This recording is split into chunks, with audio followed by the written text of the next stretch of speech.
Hello beautiful people, my name is Venti and today I'm bringing you something that I haven't in a very long time.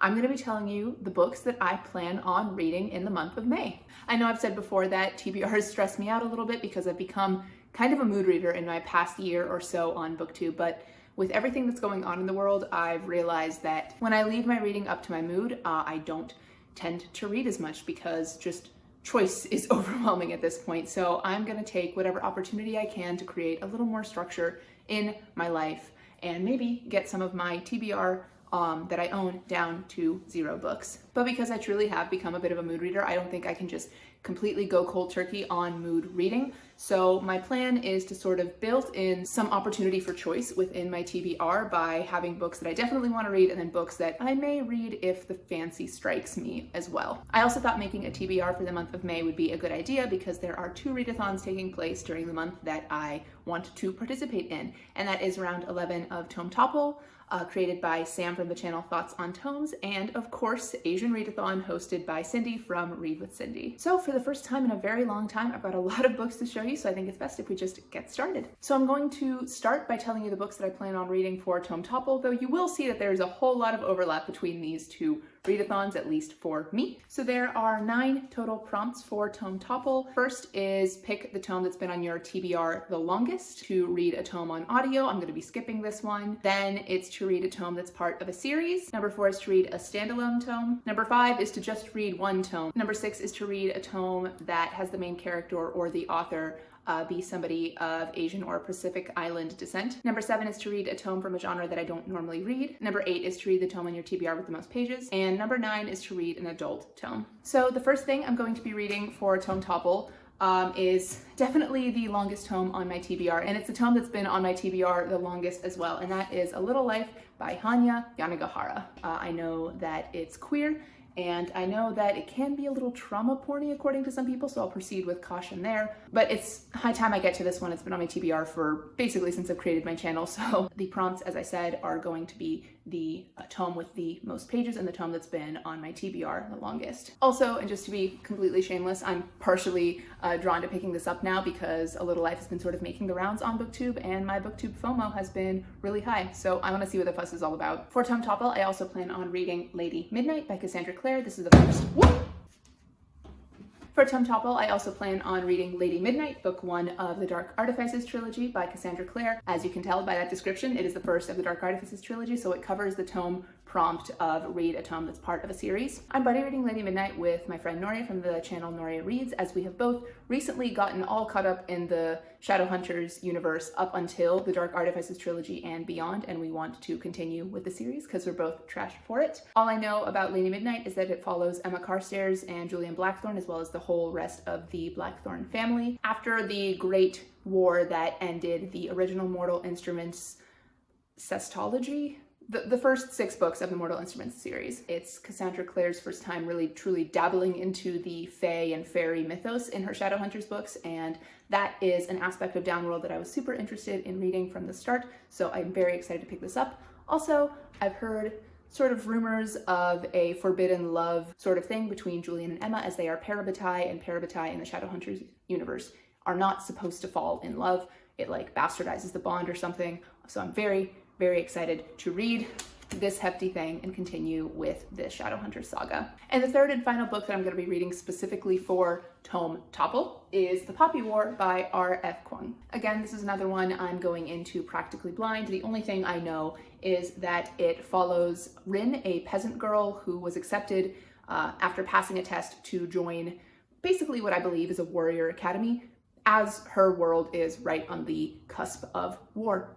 That's about it. That's all I know, and that's all I need to know to be very excited to read this. I'm reading it on Noria's recommendation, actually. And The Poppy War fulfills the prompts of reading a book by and about an Asian and of reading an adult tome. So between the 3 of those books, I have fulfilled at least 3 of the Tome Topple prompts, but also A Little Life covers prompt number 4 of reading a standalone tome, and number 7, reading a tome from a genre that I don't normally pick up. So that would be 8 out of 9, with the only one skipped being reading a tome on audio, just because that's currently not something I'm interested in. Also, my TBR is a little bit long anyway. And those 3 books also cover all of my prompts for the Asian Readathon, and the way they do this is as follows. So prompt number 1 is to read any book by an Asian author. For this, I'm counting A Little Life by Hanya Yanagihara. Prompt number 2 is to read a book featuring an Asian character or by an Asian author that I personally can relate to. So The Poppy War was written by a woman and is about a woman, and I am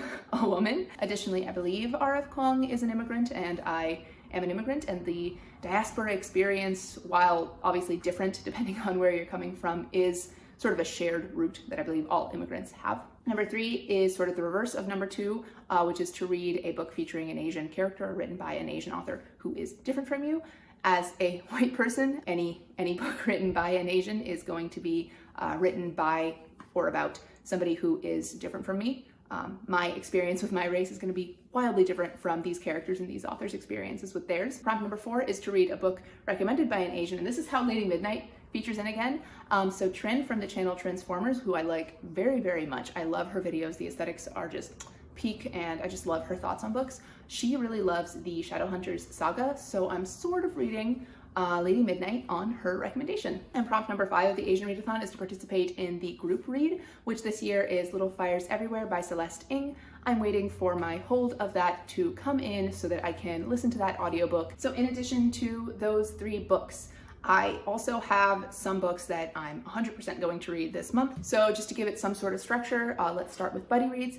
In addition to reading Lady Midnight, I'm also going to be buddy reading ACOTAR with my friend Noria from the channel Noria Reads. Her books are book candy, and sometimes you just crave them. And I've been, for whatever reason, really craving ACOTAR. Maybe it's just like the muscle memory of Mass May, which I've done sort of 2 years running. 2 years ago, I read the entire ACOTAR series with my friend Lou, and that was the first time I did Mass May. And the second time I did Mass May, I read the Throne of Glass series, also with Noria. So, time to do it again, I guess. I'm very excited to do this. I feel like it'll be the perfect thing to distract me from all of the goings-on of the world that are really difficult right now. And speaking of buddy reads, I'm going to be finishing up The Two Towers and probably at least starting, maybe finishing The Return of the King with my band, my fellowship, Katie, Tara, and Kelsey. We've been buddy reading the entire Lord of the Rings trilogy, so hopefully we'll be able to finish it by the end of May. And then just extra books that I'll be reading. I'm going to be reading Thorin by Esther T. Jones. This is an independently published sci-fi novel that I'm very excited to get the word out about. And I'm also going to be reading Get a Life, Chloe Brown by Talia Hibbert. I say going to be reading, I've already started it, and I'm absolutely flying through this one. If I can finish it by May the 3rd, then this will count for Romanceopoly, and since it'll cover every single prompt for that, I can say that I also participated in a 3rd readathon in the month of May. So those are all of the definitely books that I'm going to get to. I know it's a bit of a hefty list, but having it makes me feel more prepared because I know that I can read this many books a month. It's just, will I be able to sort of get the mental fog out of my way and actually succeed at doing it? And also, will I be able to accomplish all of my writing goals, which are taking precedence even over some of the reading? But if I can get my writing goals done and all of these books written, I have several more books that will fit the Asian Readathon prompts that I've just had on my TBR a while and I want to get to. The first of these is Two Dark Reigns, which is the 3rd book in the Three Dark Crowns quartet, I believe it is. I think it's done at 4, by Kendara Blake. This is the penultimate book of one of my favorite dark fantasy series that I've read and reread Three Dark Crowns and One Dark Throne, like at least twice by now, but I never continued with the series. But I have the 3rd book, so I don't know what I've been waiting for. If I manage to get to that, I also want to read Forest of a Thousand Lanterns by Julie C. Dow. This is sort of a villain origin story / retelling of the story of Snow White, but following the evil stepmother with a sort of Asian-inspired backdrop. And the final, maybe just because I don't want to overload myself and stress myself out, because I know that's another great way to get me to be too overwhelmed to actually read. The last book that I want to mention that is a potential for the Asian Readathon / one of my May reads is The Tiger at Midnight by Swati Tirthala. We needed some South Asian rep somewhere on this list, and I think The Tiger at Midnight is perfect for it. Again, don't know too much about it except 1, absolutely gorgeous, super shiny reflective cover, which is always a plus for me. And 2, it's got what I believe is a potential enemies to lovers romance between an assassin and a soldier. And I don't need to know more. That sounds absolutely fantastic to me. And there you have it, friends. Here is my May TBR, actual and potential. By the time my wrap up comes around, you'll actually know more about these stories because that's when I'll know more about these stories.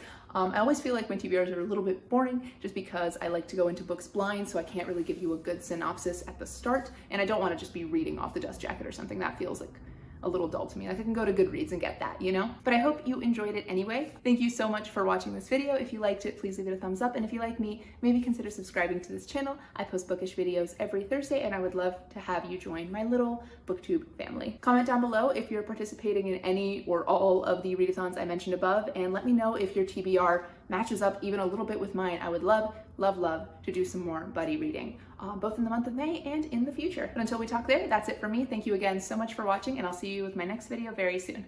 Goodbye.